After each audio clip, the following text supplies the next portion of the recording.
Jennifer, how are you? Richard, I'm fabulous. How are you? I'm fantastic. Long time no see. How have you been?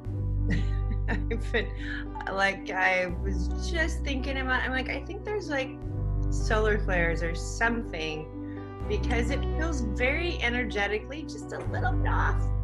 Yeah, everything's kind of wacky today. I was just noticing that wherever I was driving, people were like, crazy driving in circles. Yeah. You always notice that. It's like somebody cuts you off and at first you go, oh, that was crazy. And then like 2 minutes later, somebody else does it and you go, wait, oh, I get it. This is like crazy driving day.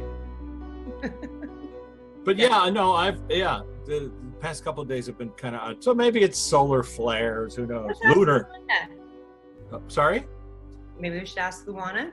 Maybe we should ask, I was going to say lunar flares. All right, speaking of lunar flares, let's ask Luana. So, Lou, for people tuning in for the second time, Luana is our friend who passed away in 96, who's on the flip side. And with Jennifer, I met 5 years ago. We started talking to each other and she, one day said, hey, your friend is here. And from that point forward, we realized that Luana is like a person who is helping, just the way Jennifer helps people here access the other side. Luana on the other side is helping people to access Jennifer in this odd kind of conversational cell phone way, like two Dixie cups with that string, between that, you used to do when you were kids. It's a little bit like that because Jennifer has to interpret what Luana is showing her. And then I'm around because I knew Lou for 20 years, and sometimes her, references are stuff that I find amusing, hilarious. Right. So Lou, what's up with all the weirdness going on the planet today? Okay, I'm just gonna give you what I get. Okay. She made me feel Southeast Asia. Don't know why. And then she showed me like an opening in the sky. So I don't know if it's the magnetic field or the ozone layer. I don't know what it is and why she would show me that, but I'm going to follow it because I know I'm not thinking it. Okay, very good. So Lou, is this something, and what makes you say it's Southeast Asia? Are you looking at the globe or? No, she just said it was Southeast Asia. Southeast Asia. And Lou, are you talking about a solar flare, for lack of a better term? Yes. Okay. And that's something that my wife Sherry has noticed and sort of did some research on, that giant solar flares, and the scientists will tell you that the sun is coming into like a solar flare period, which it does, but that sometimes it precipitates earthquakes. And of course, there's earthquakes on the planet all the time. But Lou, are you saying it's something we should talk about, or is it just, are you relating the planet's a little bit off today because of the solar flares? Something that we should talk about. All right. Is there, just in terms of our research and process, it's a little bit like licking your finger and holding it up to the wind, right? Is it going to be windy? But it's also like your joints are aching and it's like, oh, I think it's going to rain. Right. But I also want to point out there's animals on the planet. As we know, dogs can smell cancer, bees can see UV light. Animals that are sentient in a weird way, that they know stuff is happening on the planet that we don't know about. Right. So is there a way for us to tap into that matrix to sort of understand? Yes. How do we do that? She's showing me like in the morning, just to gauge it, like you just said. Be still.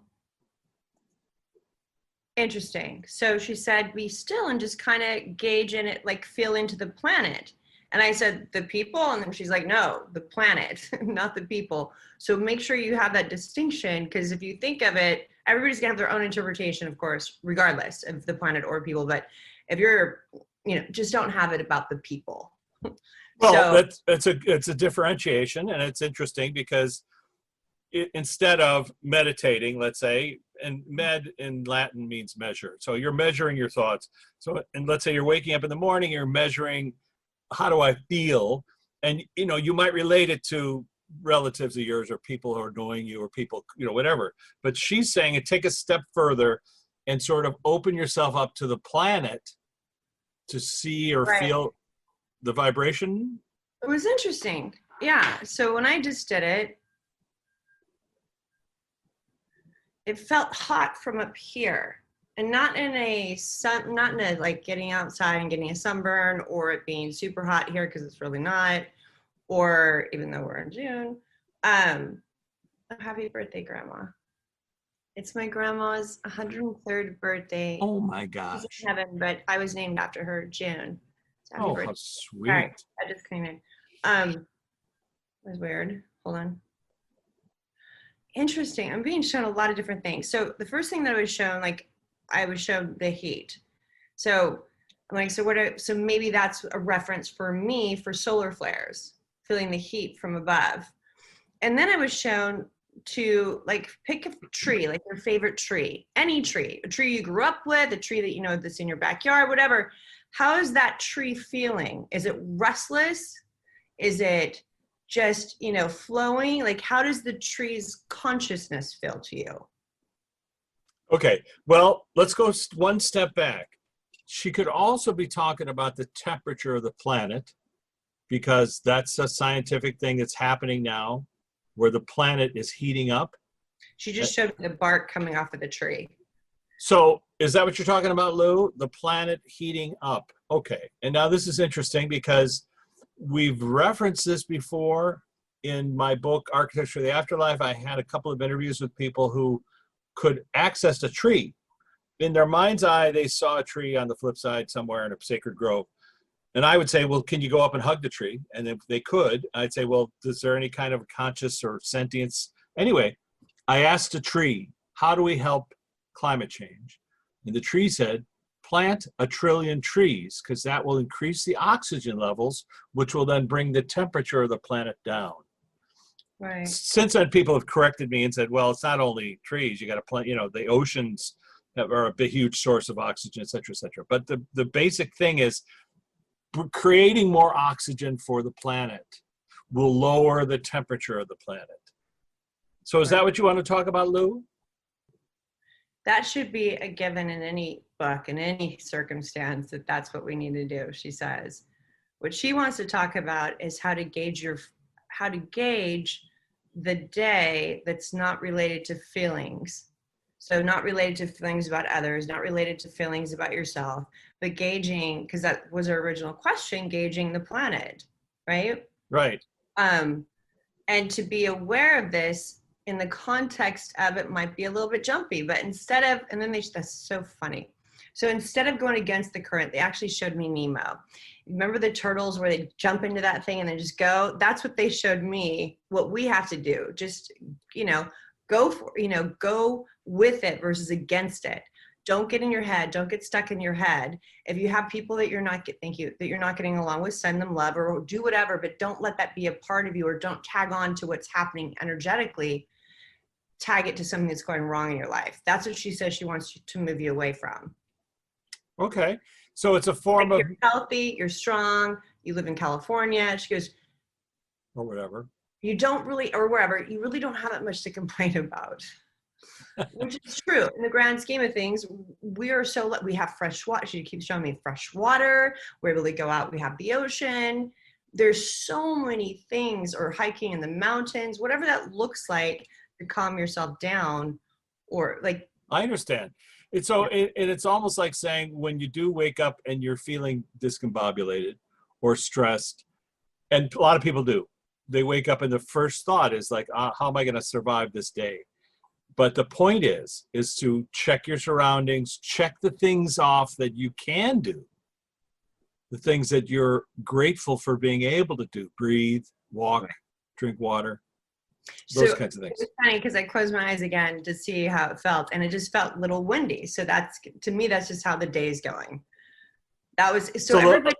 Everybody's going to get something different. Nobody gets the same information, but just what does that mean to you? And you can always ask, what does that mean to you? Okay, very good. A little windy. So as opposed to calm. So you wake up and the world's a little windy instead of like, what's happening? Solar flares. It's like, it's a little windy. It's a little So- windy. Just deal with it. Getting that, remember? Get an umbrella and whoa, Remember watch it, Remember watch it get Turtle? pulled away. What was Turtle's name? What do you mean? Mr. Turtle? Was it just The Turtle? cartoon? I And Nemo. Oh, Nemo. Dude. Yeah, dude. That was the Good. director. The director voiced that turtle. Yeah, Very the- clever. Bird. What's his name? Anyway, Wait. Lou, thank you, Lou. I appreciate that. Very interesting answer to what's up. Let's take a look at your clipboard. I actually got then later on it'd be calmer, which is interesting. So That the wind dies down and then you have calmness. And you can create calmness even within the wind, correct? yes, you can. You don't have to. You can drink your coffee while the wind's going crazy. Right. Thank you, Lou. All right. Lou, let's take a look at your clipboard. Is there anybody we need to speak to today? You spoke to someone this morning, she says. I did. And do you want to talk about that person, or who do you want to bring them forward and plonk them in the chair? Yes. Oh, because you saw Hot Lips. That's right. That's pretty funny. I'm Hot sorry. Lips. Who I just saw was the guy from MASH. And so then I remembered it was Hot Lips that you saw. Very good. You're correct. Correct you are, ma'am. Today, yesterday was Sally Kellerman's birthday, one of Luana's oldest, dearest friends. Sally's still on the planet, thank God. But I went up to see her with a film director. I won't say who that was because maybe she wants to talk about that, and maybe that'll be something we can reveal on air. But we went up, we had a lovely conversation, sang some songs. That's so Talk- awesome. You brought talk- your guitar, right? No, I just brought my repertoire. But we talked about you, Luana. And of course, when you're talking to a friend who's not entirely sure what you're talking about, because I'm saying, we talk to Luana every week. And, for somebody who knows our friend had passed away, I don't know, whatever it is, 30 years ago, it's like, excuse me? Right. And you just made her more confused. yeah. But at the same time, it wasn't that I was trying to prove anything to her. As our friend Robert Town said recently, I spent my whole life convinced there was no afterlife, and now I'm convinced there is one.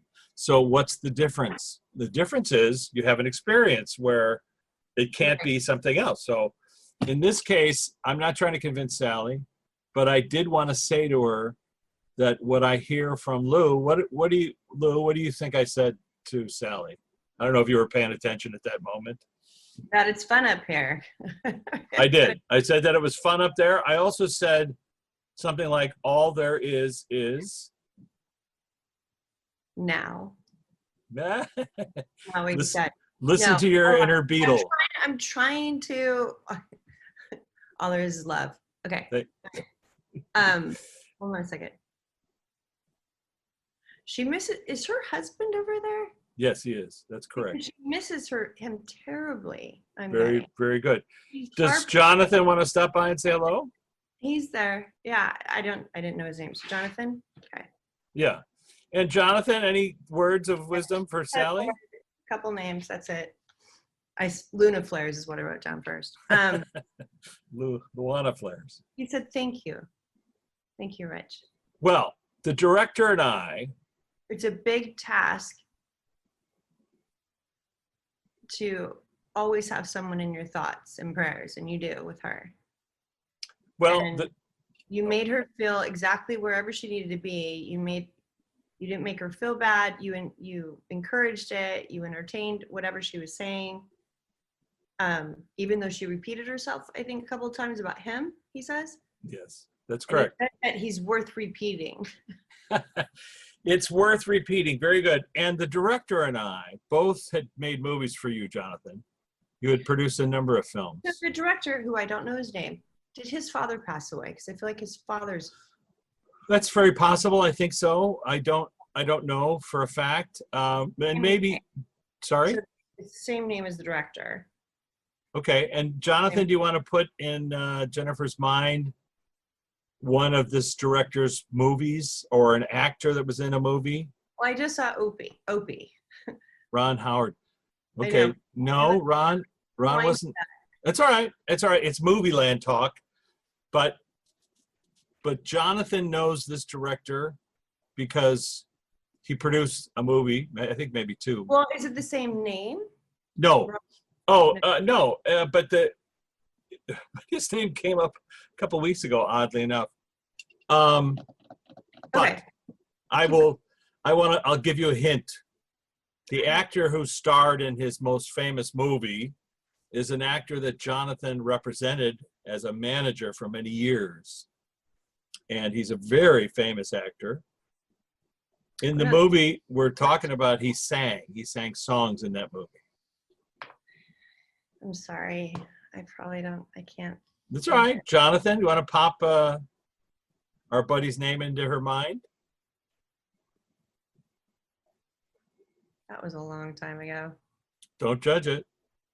I know. I think I just saw Fred Astaire, though. That was funny. Dancing. Okay, that's correct. Okay, the guy's he's famous for dancing. Oh, so then you're talking about Patrick Swayze. No, I'm not. But he's famous for dancing. And he's also sang in this movie that this director directed. I'm not going to know. Yes, you will know. We're going to pull it out of you. Anyway, sometimes, listen, and this is for the audience who has seen us do this before. And sometimes Jennifer hits it right on the head. And sometimes not so much. You're not talking about Elvis either. So very close. Very close. The right coloring. I know, but dancer coloring. You got the coloring. Dark hair. Dark hair. That is on the John Travolta. Thank you. They showed but he's alive. So I was looking for someone dead. Why? Why? I was looking for someone dead. Weird. So that wasn't fair. So the director of the movie, of the movie that Jonathan. Thank you. How did that come to mind? Because I've talked to him before. Okay, very good. Right. So Randall's alive. Randall is with me today. Randall Kleiser is the director of Grease. We went to see Sally. And so Jonathan, we were talking about Sally's husband because Jonathan produced three movies of mine and at least one movie of Randall's. And we were talking about he was the only producer we'd ever met in our lives who would just say at the end of, you saying, he'd ask you, what are you doing now? What are you thinking of doing? And you'd say, well, I'm trying to make a movie about blah, blah. And you go, let's do it. Here's a check. Let's go make the movie. That's the kind of guy he was. So we were talking about you, Jonathan. We were just saying what a generous person you were on the planet.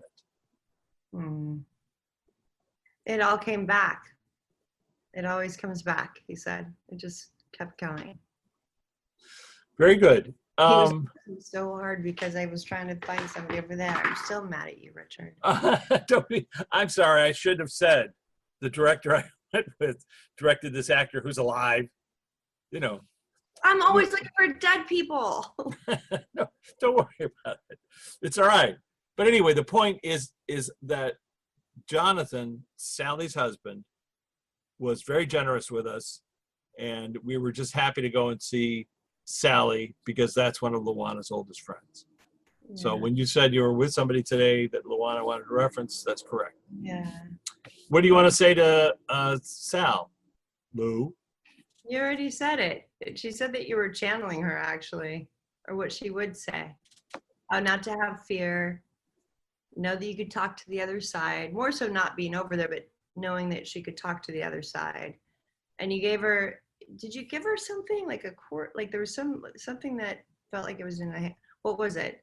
It felt like candy. It was like candy. Chocolate. And Randall gave her a copy of his book, The History of Greece, and the script and everything, all that stuff. That's beautiful. So cool. Beautiful bound copy. Wow. It was sweet. She loves See's candy, so I knew exactly what to get her. I'm getting that she's a diabetic or something, or that she's not supposed to have it. Well, she hands them out to everybody. She had one. So hopefully she's not in like a catatonic shock right now. All right, Lou, who else needs to be chatted with today? Okay. You talked about somebody a couple of days ago to Robert, our buddy Robert. Okay. This Somebody is on the flip side? well, I'm not going to tell you and have you go looking for it. This two mediums arguing. You went out for a bundle of sticks. You never came back. That's in You Can't Hurry Love. Okay, hold on. Oh. Your mom, Auntie, came up. Wow. And did you put up another song or did you put something up? Sure. Just recently playing tunes. It was like one of her favorites. Oh, you know what it was? It's I'm working on a book about tuning into the flip side, and it's all about her because she was a concert pianist. And so I was going through all of her, various photographs, and I found one. It was like, oh, I remember this one. Anyway, I'm sure that's what she's referring to. She said she tried to hide that photo. Well, what's interesting is, and this is about process. It's not about what is Rich doing these days. Jennifer and I do this thing where we talk to people on the other side and they give us images or thoughts that relate to what we're doing. And so my mom, when I pull up a photograph of her, doesn't have to be in my hand, but it could be on the screen. I remember when it was taken. And that's like a key. You're like putting a key in a door and opening it. And then you're connecting to the energy of that photograph, of that laughter, that sound that they made. And it's a way for you to connect with other people on the other side. And just for the audience, he's never told me he was doing this. He never told me that you were doing a book or putting things up with your like, we haven't discussed that. We haven't discussed it, no. Yeah, just so you know. But she's just saying thank you. She loves it, and she loves spending time with you. Well, she's giving you. She goes, you are paying attention, because she's giving you thoughts that you're. She goes, with how stubborn you are, it's amazing that she can get through. Well, I mean, listen, I was writing this sentence the other day, which was. And she says, stop worrying about the order of things. Okay, I mean, don't worry about the order of things. Because you want to stop, because you want things to be chronological and you're trying to figure that out. Hold on. That's funny. But it's not going to be. I can see that. I'm trying to make it chronological the way a musical symphony is. First movement, second movement, third movement. So I'm trying to think of the book in that way, because we're talking about frequency. We're talking about musicianship, about channeling musicians, about what is frequency, and what is it when a musician plays, especially with child prodigies, people who show up and they're still playing the song that they were playing, the last time they were here. Right. So, and it's this idea, I was just reading about Robert Schumann, who was a famous composer, who they declared bipolar, put him in a hospital, and he died there. But basically, he heard symphonies all night, all day, and he would get up and write them. And everybody said, you're nuts. There's something wrong with you. You're having delusions. Unfortunately for him, they had people who actually, in those days, they could put people away for, having delusions. But literally, the guy would hear the symphony and run in and write it, write it down. Boom. So, and, the point is, what is that? What is frequency? What is music? Et cetera, et cetera. So I was just referring the other day to my mom's last day on the planet, where she spent an hour playing like a concerto and classical music. I mean, just an amazing player. You can see her play at anthonymartini.com. Not a plug, but you can see her play there. But I was holding her hand as she crossed over, and the strength in her hand, it was just so intense and powerful. I mean, strong, strong hands. So that's a visceral thing that you want to talk to your mom. Try to think of something specific.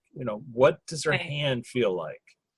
Like for my dad, for instance, when I had that incredible visitation in my sleep, when I was sleeping, I could feel the hairs on his arm. Like it was something that, and his cologne, like his aftershave cologne, that was, I don't know what it's called, Old Spice. Old Spice.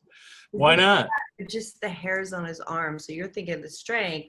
It was so real. It was such a real feeling. Yeah, Right. It's almost like there's a file in your head that has recorded it.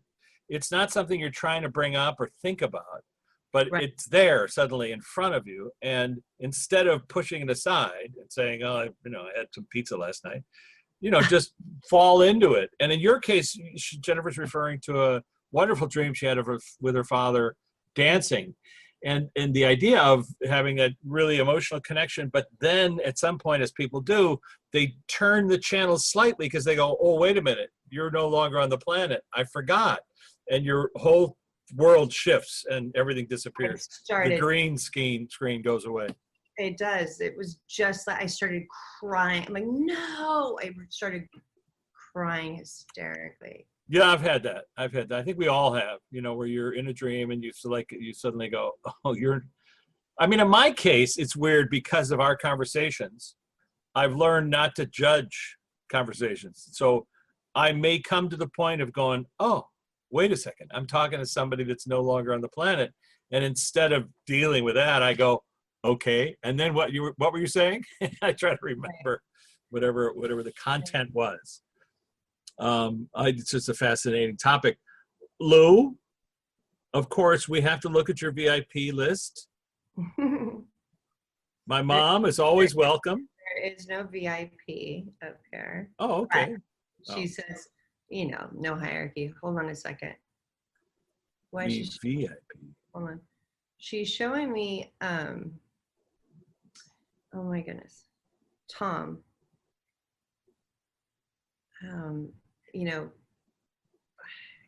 Tom Petty, excuse me.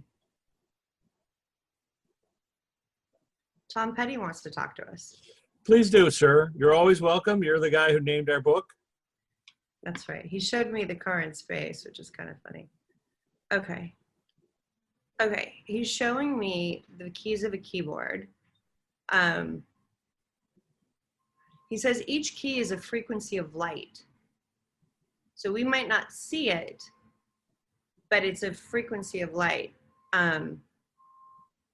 Sorry, can you hear the background on the? No, that's a frequency of a truck backing up. Don't worry about it. It's okay. We can multi-listen, multitask. Go ahead. Okay. A frequency of light. Do you associate color with those lights?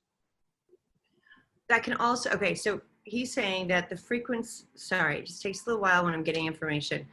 He's saying that when you play, that's also something that you can do to get their attention on the other side, on the flip side. So you can have your own frequency for them just based upon a keyboard or a guitar or whatever it is, whatever you feel connected to them as a channel. Do you know what I'm saying? So we always say that it's your heart. So if you put your focus in your heart, some people need a little bit more than that, he's saying. So if you sit down and you have a keyboard, play around with it and ask.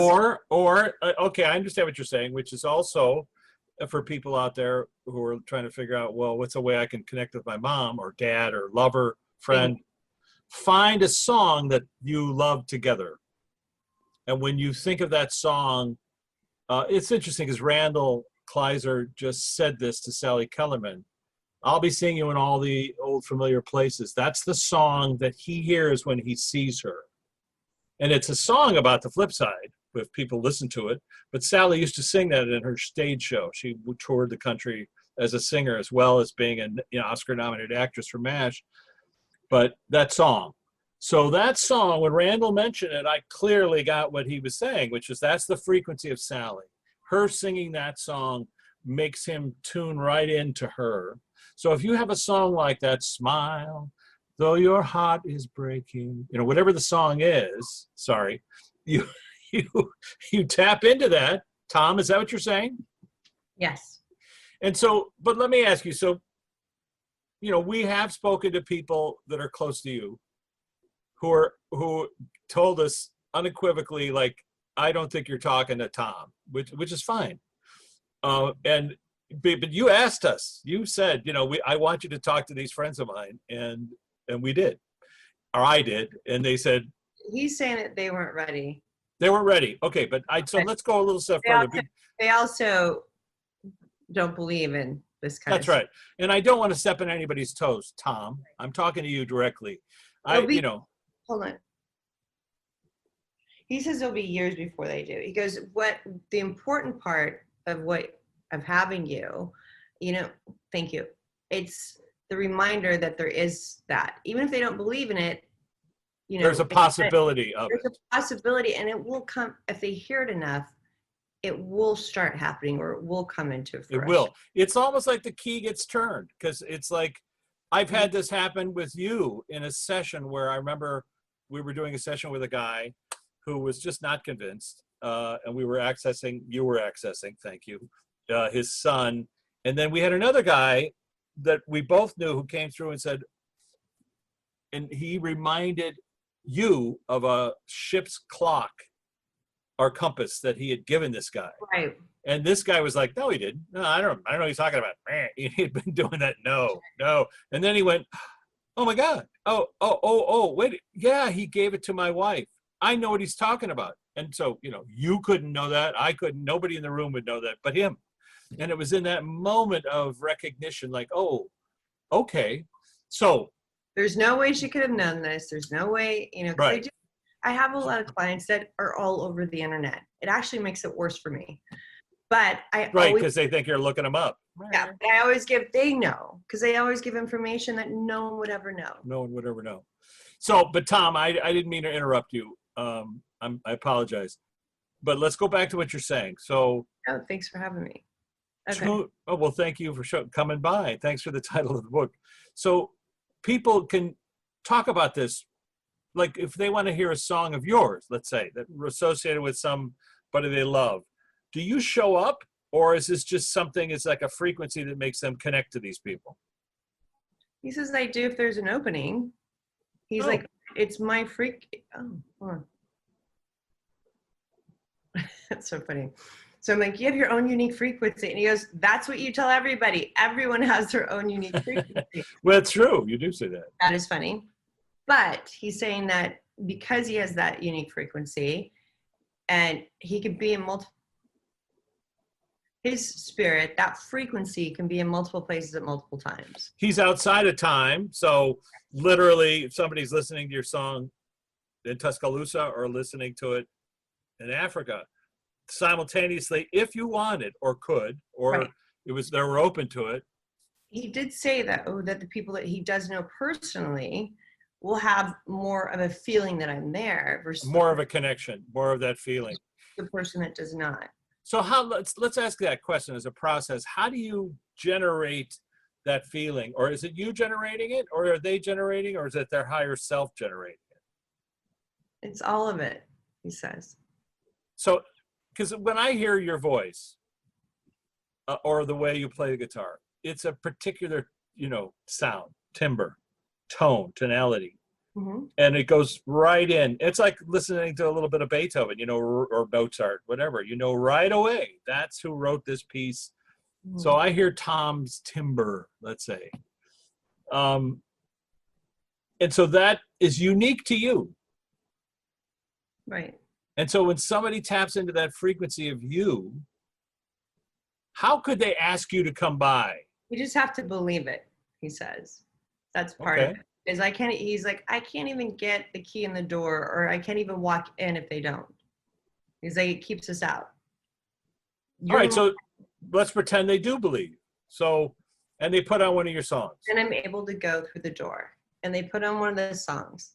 It depends on what they're he goes, I get more amusement out of it because a lot of times they feel good about the song, or they're thinking about somebody else, why they're playing. Right, some experience that they had. Right, so he says, rarely do they ask me questions. So what was it like to hear us ask you questions? All right. I don't know, you said it. What's interesting, I just want to point this out. When you first showed up in our class, let's say, and it was a session just like this, and I know Jennifer said Tom Petty's here, and I was like, why? And I do remember I asked you a specific question, And your answer was not to answer the question. I just found that really amusing. I said, I know what I asked. I said, so who was there to greet you when you crossed over? And you said, can I just tell you how hard it is to get in this class? That there's like that your friend Luana has like a clipboard. It's been a year and a half since you saw me. Well, that's a second question. I mean, look, obviously we do a spotlight here. You know, people get in the chair and we try to focus on them. And if other people show up, we kind of go, hey, you know, just wait your turn. But describe that process. Like, he said Anthe kind of paved it, because then I still put the keyboard in there. So she's somebody that plays the piano. So he's like, hey, I have something, you know. I can add that. All right, well, he goes, Prince wanted to say the same thing. He goes, all of us. He goes, I'm talking for all of us, even though they would have liked to have talked individually. But he said Prince has had way more playtime than I have. That's hilarious. Like keeping a chart. How many times has he talked? Class, you know, he put a little X next to the name. But let's go back to that keyboard for a second. He says 3 times, 18 times for Prince. 18. That's true. So let's go back to the keyboard for a second. You said each frequency is like keys on the keyboard, 88 keys, let's say. Each frequency is a color and a frequency. And a frequency. Yeah. All right. And because colors are, as we know, a wavelength and wave, and then also particle, because light is both particle and wave. Right. And so it's like playing air guitar, he says. You don't have to have a keyboard set to do it. You could just like play it like you could take it to a whole different level of seeing keys light up. And then he showed me that movie, Soul. Oh, where, you know, or there's another great book from Mitch Albom, I think is his last name, The Magic Strings of Frankie Presto. The Magic Strings of Frankie Presto. You have to listen to it though, because he has different actors for all the voices, and it's an amazing book. But everything has a life force. And so the energy coming from, like you and I just showed us light up. We have a life force that emanates us, that's outside of us. And he's like, it's the same thing with everything in life. All right, let me ask you about that, Tom. Everything in life has a life force. Are you referring to trees as well as animals, insects, objects, things? He said that's a given. Yes. But things, hold on. The things that are made up of things, like he just showed me my office, the wood, the chair. He goes, that still has a life force. So atoms agreeing to hold space is literally like a definition of how things exist. Yes. And if you allow that everything is composed of the medium of consciousness, let's just call it that, the fabric, the rug that is what is the universe. If it's all sentient, if it's all consciousness. Now, we've heard this from our friend Charles Grodin. Tom, are we in our higher self creating our reality over there? Or is it some kind of synergy? We've already created it over there.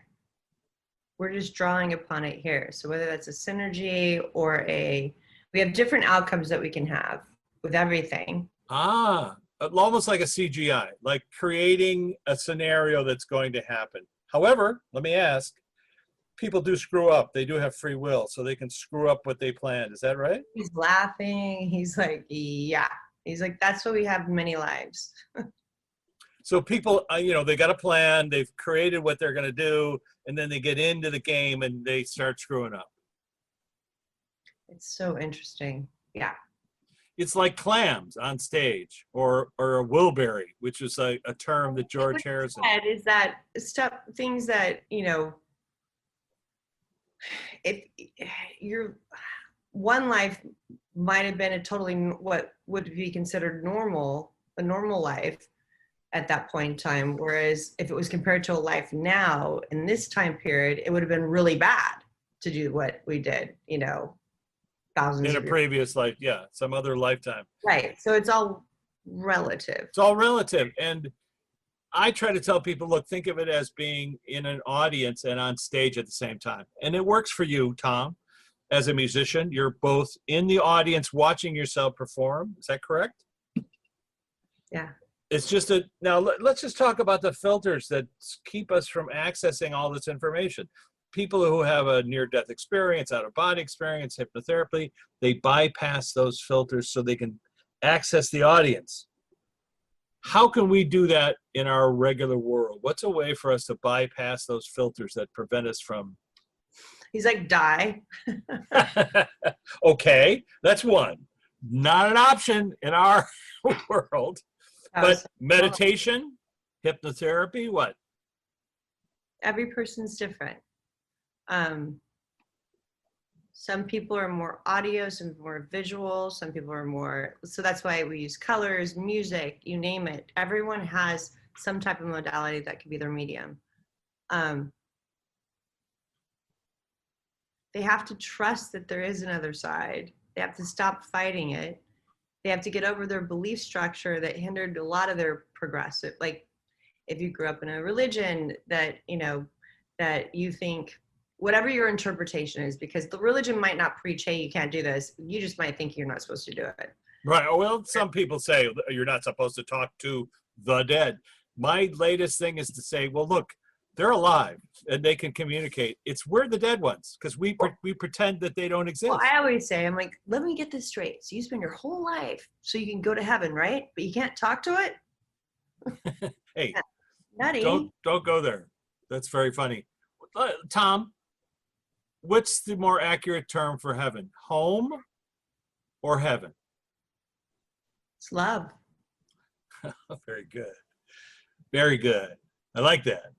Some people, their homes here might have bad references. And so instead of saying home, he says it's love, because the lack of love is when you feel like you're away from heaven. That's why we're supposed to bring heaven on earth. It's through love. It's not through being tough on someone. Granted, we can get into whole, like, we need to push that aside, but yeah. No, but that's a great answer because, you know, people in the research. Heaven is love. I mean, people in the research call the afterlife home, and they refer to it as a familiar place where there's unconditional love. But to say, don't focus on separating those terms between heaven and home, just focus on the term love. When you go home, that's where love is. It's a love place, I guess. Is that what you're saying, or am I making that up? You're making it up. Hold on. Well, some people have had good experiences with home. He's just right, saying everybody has. And he shows me a heart being full of love. He goes, that's heaven. That's, beautiful. When your heart is full of love and you want to give other people love, you make your own heaven. Are you planning on coming back anytime soon, or are you hanging out? I think I heard him say it's Luana's cat. It's Luana's cat. I like that.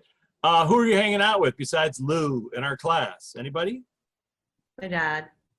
Your dad. Okay. And for people who aren't aware of Tom's journey, that's an unusual statement. Yeah. I know Jennifer's not, but Tom is. I don't remember, but other musicians, figuring out our next gig. Very good. And do you get a chance to play with other musicians? All the time. And let me ask you, what kind of music do you guys do?